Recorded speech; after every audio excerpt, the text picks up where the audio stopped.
Welcome back, everyone. So, with players pointing at dwindling concurrence in a game that is in the middle of being reconstructed, things are not looking good for Payday 3 and Starbreeze.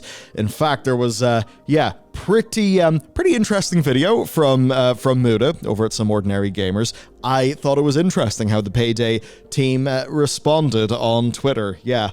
Ouch. Anyway, this usually would be the part, though, where we talk about, 10% of a workforce being laid off or something kind of ghastly like that, the workers kind of paying the price for bad management.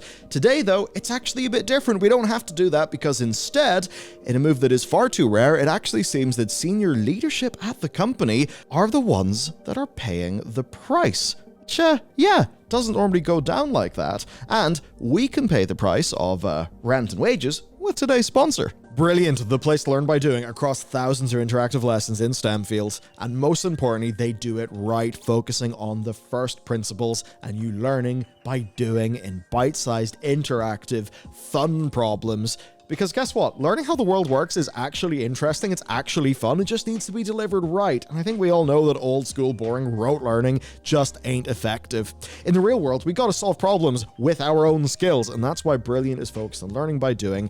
And overall, they've got great lesson plans, it's all bite-sized, and they track your progress, and it just fits into your life. And for a teaser, here's their programming learning path. You'll be learning to use Python using their built-in editor. It'll teach you the core concepts, and most importantly, how to think like a programmer. And I can say, as a computer science grad, yeah, this is a terrific way to get started. For me personally, I never scratched my physics itch beyond high school, so I've actually enjoyed learning a bit more in that field. I mean, they've even got content from Sabina, who you probably know from YouTube. Anyway, it feels good to flex the old brain for a bit, and it sure does beat doom scrolling. But of course, feels fun and approachable. And you can try everything Brilliant has to offer for free for a full 30 days by visiting brilliant.org/Bellular News, or you can click the link in the description and you'll also be able to get 20% off an annual premium subscription.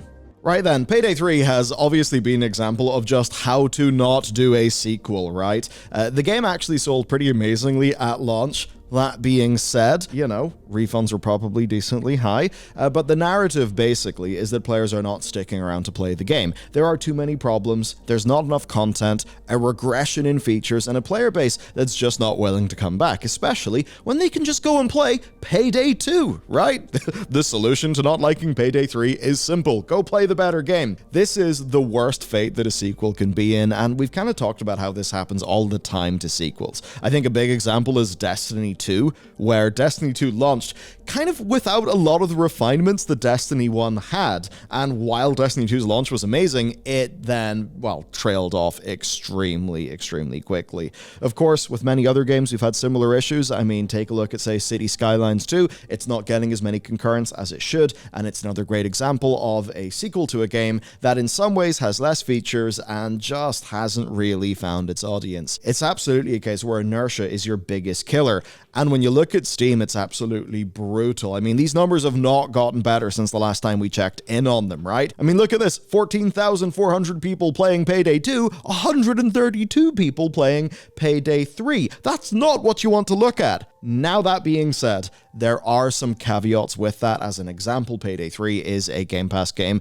There'll probably be way more people playing it over on console. But still, even though this technically isn't an apples-to-apples comparison, I think it does make a lot of a point. Now, as we recently covered, they are actually trying to make this shit show at least a little bit better, right? And one part of that is Operation Medic Bag. That's basically part of their ongoing process of fixing up the game, and the first patch of that has actually came out. It gives people more DLSS support as well as over 300 fixes to the game, which is a really good thing, right? So their first kind of big new patch came out in March. Thing is, though, people aren't exactly going to come back to Payday 3 just because it's a little bit better. A patch like this is simply not big enough, and then it actually leads to a narrative problem. When you look at the sorts of fixes that have came here, you have stuff like an unready button, or, rotating security modifiers. And it's like, those are good things, but they're not the substance of people's issues. Now, this is a really challenging thing because from the developer's perspective,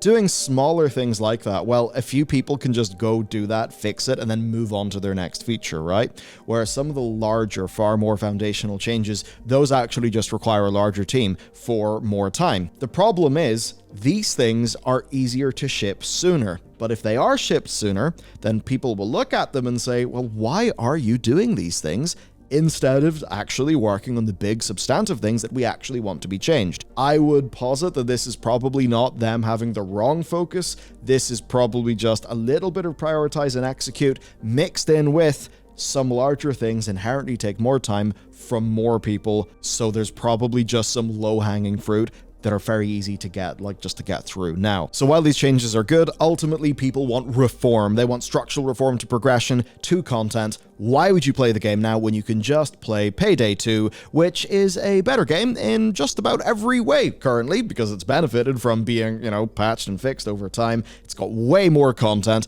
and that just means that Payday 3 is a little bit screwed. Now, this puts the developer in a really rough position, because if they want to make money now, what they should do is just make some DLC that they can sell for Payday 2. But of course, if they do that, then to all of their fans, it will look like they're completely abandoning Payday 3.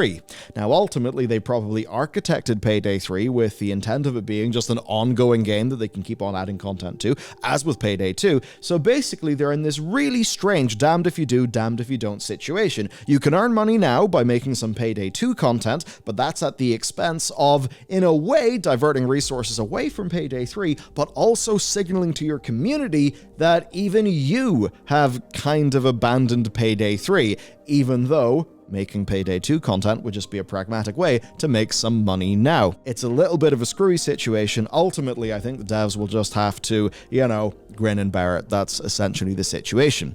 Now, where things get interesting is the leadership of the company. All too often what happens is leadership screws up a game, there are production issues, it's bad for the players, it's bad for the developers, and even though it's the fault of leadership, the people who end up actually feeling the hurt from that end up being the devs. We've seen many layoffs, we don't really need to go over all of that. The interesting thing here, though, is the CEO, Tobias Sjogren, is stepping down from company leadership with immediate effect. This is quite something. This is literally a case where it's went tits up, and the person who bears responsibility, ultimately the CEO, has decided to immediately step down. Now, they're still going to be working at the company. Tobias will be helping basically his interim replacement get settled, and they're going to be going out and looking for a new permanent CEO. So it's a very interesting situation. Now, they spoke to GameIndustry.biz. I'm just going to recount a little bit of that to you.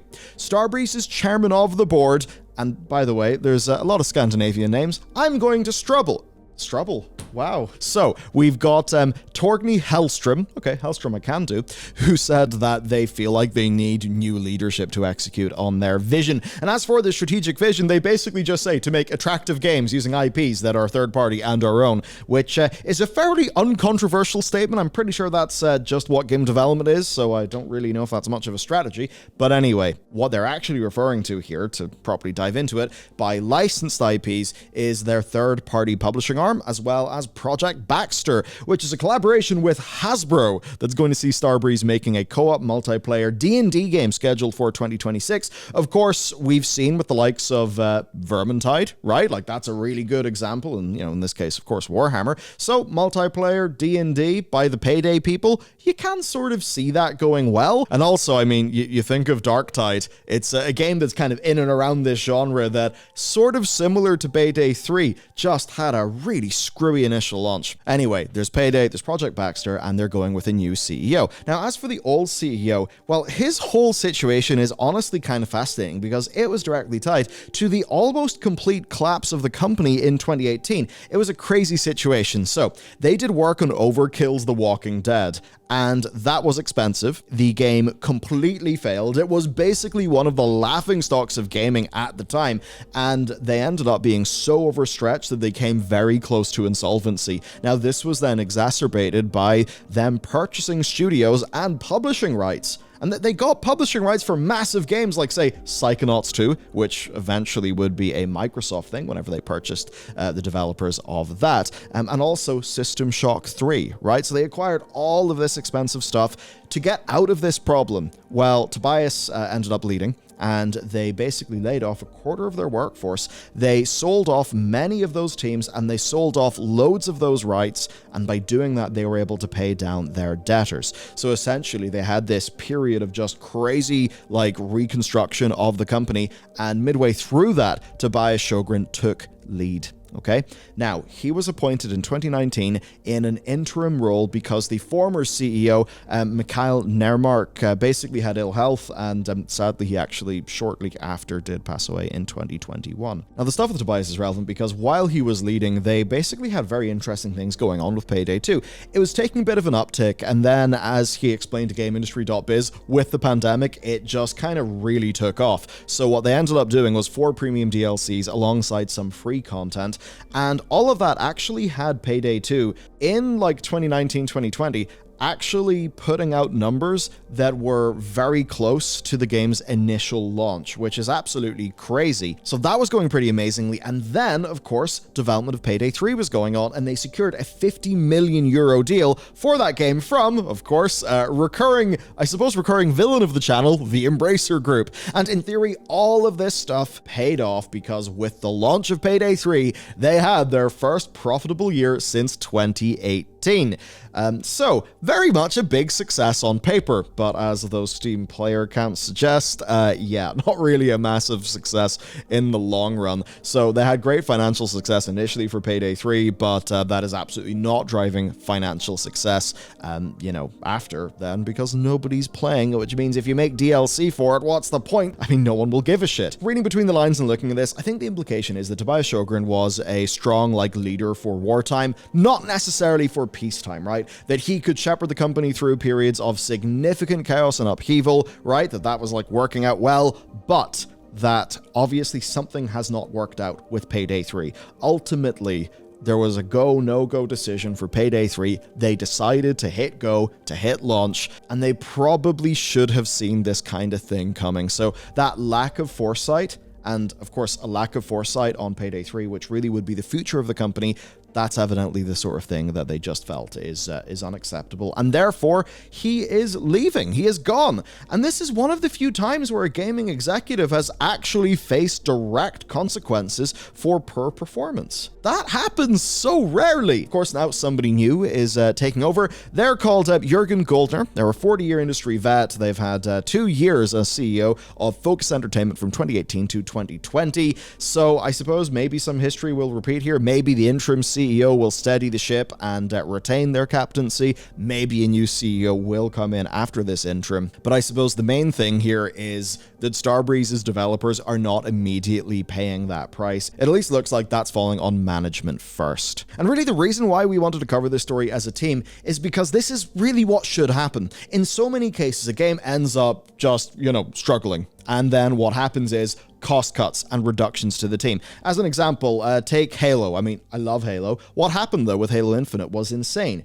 343 was clearly understaffed when it came to Halo Infinite. They were just able to stumble across the finish line. It turned out they had made a really fantastic game. That multiplayer, the core nuts and bolts they had were amazing, but they just didn't have the resources to continue and, to continue and deliver. It is one of the most fumbled bags in history. And then what did we see? Well, we saw hiring freezes. We saw job cuts at 343. So basically, they were stripped of the resources that they needed to actually fix up the situation they were put in.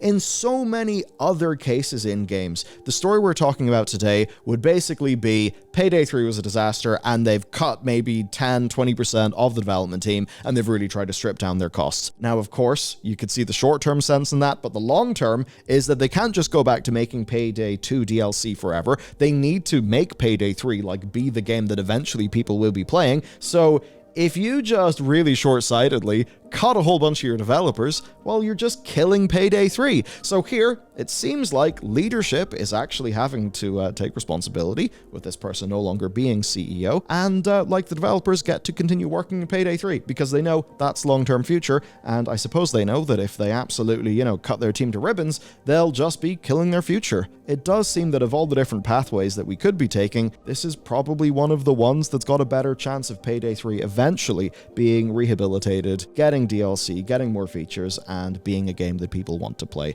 And I really do want that to happen. I think the Payday games are pretty fantastic. The core fantasy is great, so if the more modern version of that could be a really good game, I think we would all be winners. Okay, that's it for today's story. I just thought it was an interesting one to stop off in. Let me know what you think, and I guess if you're playing Payday 2, what's going to get you to go to 3? How can they do it? I'm sure at the very least they'd like to know. Anyway, that's it from me. We'll be back tomorrow. I'll see you then.